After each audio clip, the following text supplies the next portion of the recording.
Halo semuanya, di sini saya akan mempresentasikan tentang biofarmasetika sediaan transdermal.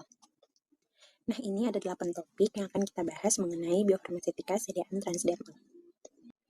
Nah, yang pertama kita akan membahas tentang anatomi dan struktur kulit, di mana kulit terdiri dari stratum corneum atau lapisan teratas, yang kedua epidermis, dermis, dan yang terakhir itu hipodermis. Nah, epidermis sendiri merupakan lapisan terluar yang terdiri dari sel-sel mati yang berfungsi sebagai barrier utama.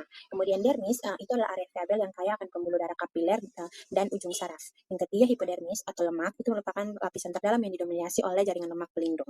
Nah, yang terakhir stratum corneum ini adalah lapisan teratas epidermis yang terdiri juga dari sel-sel mati atau korneosit, di mana dia melindungi kulit dari kerusakan mekanis, infeksi mikroba, radiasi UV, dan bahan kimia, serta menjaga hidrasi dengan mencegah kehilangan air berlebih pada kulit. Nah, yang kedua mengenai jalur penetrasi. Nah, obat dapat melewati kulit melalui 3 jalur utama. Yang pertama, jalur transseluler, di mana obat melewati sel korneosit secara langsung. Ini merupakan jalur tersingkat tapi tersulit karena harus menembus protein keratin. Yang kedua, jalur paraseluler, di mana obat berkelok-kelok melewati celah lemak di antara sel-sel. Ini adalah jalur yang paling umum bagi sebagian besar obat. Yang terakhir adalah jalur pendageal, di mana obat melewati celah seperti folikel rambut atau kelenjar keringat. Nah, jalurnya ini luas, tapi luas permukaannya sangat kecil, di mana kurang lebih dari 0,1% total kulit. Nah, yang berikut mengenai barrier stratum corneum, yaitu model Briggs dan Mortar, di mana Briggs sendiri adalah korneosit yang kaya akan protein keratin atau bersifat hidrofilik, di mana korneosit sendiri adalah sel epidermis yang telah mengalami kematian sel.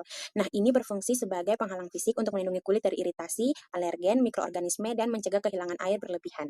Yang kedua, mortar atau semen, di mana ini merupakan matriks lipid interseluler atau bersifat lipofilik, berfungsi untuk menyediakan seperti semen yang mengisi ruang antar sel korneosit untuk memperkuat struktur kulit dan tidak mudah rusak. Yang berikut adalah kinetika penetrasi perkutan, di mana penetrasi obat melalui kulit mengikuti mekanisme difusi pasif yang dirumuskan dalam hukum Fick 1, di mana J sama dengan minus D kali dC per dx, di mana flux berbanding lurus dengan gradien konsentrasi, yaitu D itu sebagai koefisien difusi, dC itu perbedaan konsentrasi, dx itu jarak, dan J itu flux, di mana flux sejumlah massa zat yang mengalir melalui suatu membran dalam satuan waktu. Yang berikut adalah faktor fisikokimia yang mempengaruhi absorpsi obat sediaan transdermal. Faktor yang pertama mengenai lokasi anatomi, di mana pengaruhnya itu ketebalan stratum corneum itu bervariasi di berbagai bagian tubuh. Contohnya itu area dengan kulit tipis seperti di bagian belakang telinga menunjukkan penyerapan lebih cepat dibandingkan area berkulit tebal seperti telapak kaki. Faktor yang kedua yaitu usia, di mana kulit orang tua atau lansia itu cenderung lebih kering dan kurang efisien dalam menyerap obat dibandingkan kulit yang lebih mudah dan elastis seperti bayi dan remaja. Nah, yang ketiga itu suhu kulit, di mana peningkatan suhu tubuh atau suhu kulit meningkatkan aliran darah ke kulit atau vasodilatasi dan meningkatkan laju difusi obat.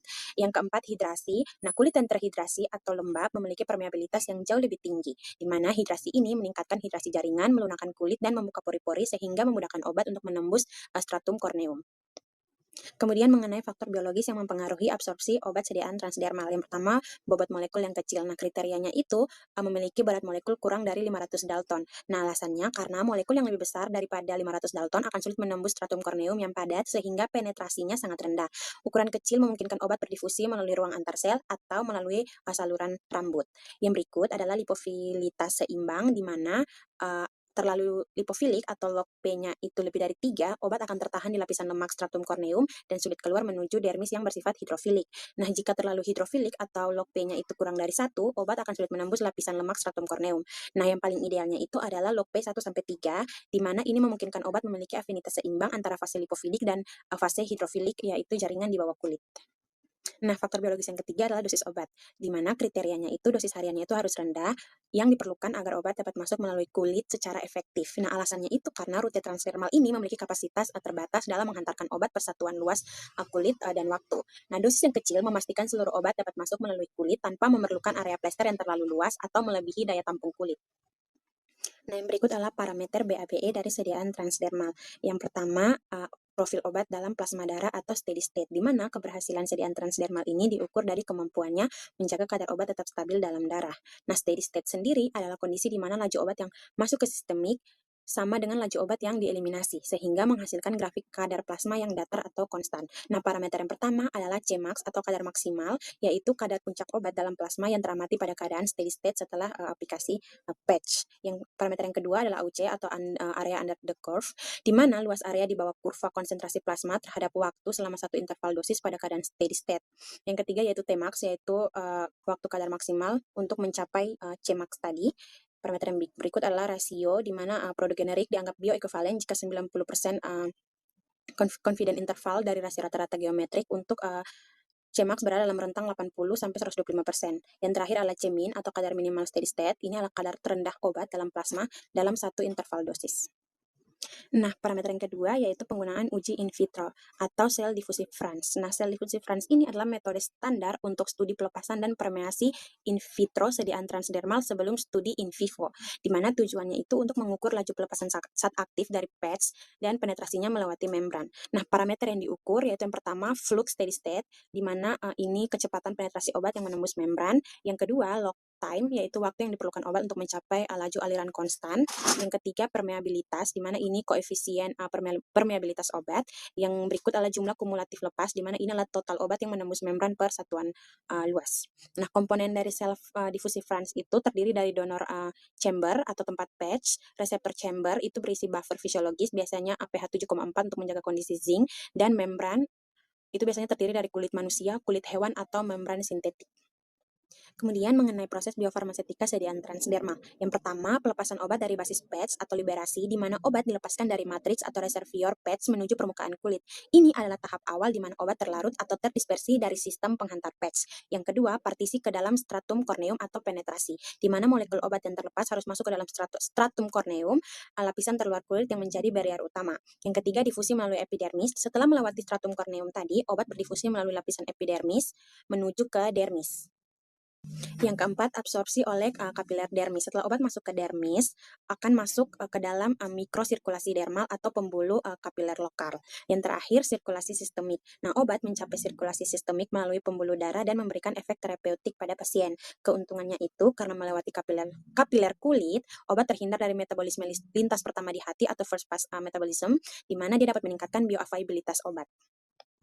Nah, kita masuk pada topik yang terakhir, yaitu pengencer dan pengembangan sediaan. Di mana yang pertama yaitu chemical enhancer, di mana ini merupakan senyawa kimia yang digunakan untuk meningkatkan permeabilitas kulit secara reversibel. Nah, contohnya itu asam lemak atau asam oleat, alkohol, itu etanol dan propilen glikol, surfaktan, terpen, dan sulfosida. Nah, cara kerjanya itu yang pertama mengenai gangguan lipid, di mana dia menyisip di antara ekor lipid yang hidrofobik pada lapisan kulit dan meningkatkan fluiditas dan merusak struktur teratur stratum corneum.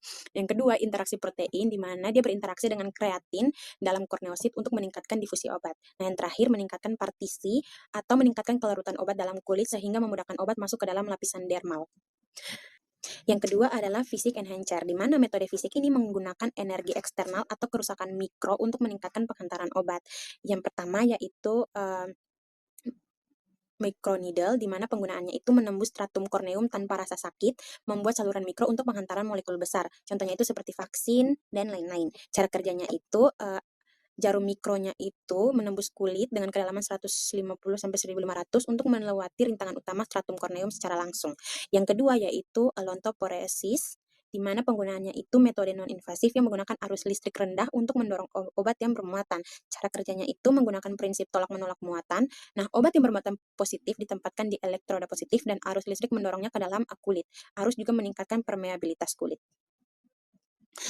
Nah, yang terakhir mengenai evaluasi data untuk formulasi sediaan transdermal. Nah, evaluasi ini bertujuan untuk memastikan keamanan, efektivitas, dan kestabilan sediaan, di mana dilakukan beberapa uji, yaitu uji penetrasi in vivo. Ini menggunakan sel diffusive France untuk mengukur jumlah obat yang menembus kulit manusia atau hewan, biasanya itu menggunakan tikus atau babi dari waktu ke waktu. Yang kedua yaitu uji DSC, ini di mana menganalisis perubahan struktural lipid stratum corneum setelah perlakuan enhancer. Yang ketiga yaitu mikroskopi, ini mengamati saluran mikro yang dibentuk oleh microneedles atau kerusakan fisik. Yang keempat, evaluasi untuk keamanan, di mana untuk menghindari iritasi kulit, itu memastikan enhancer tidak menyebabkan iritasi permanen pada kulit. Baik, sekian dari penyampaian materi. Sampai jumpa pada video berikutnya. Bye-bye.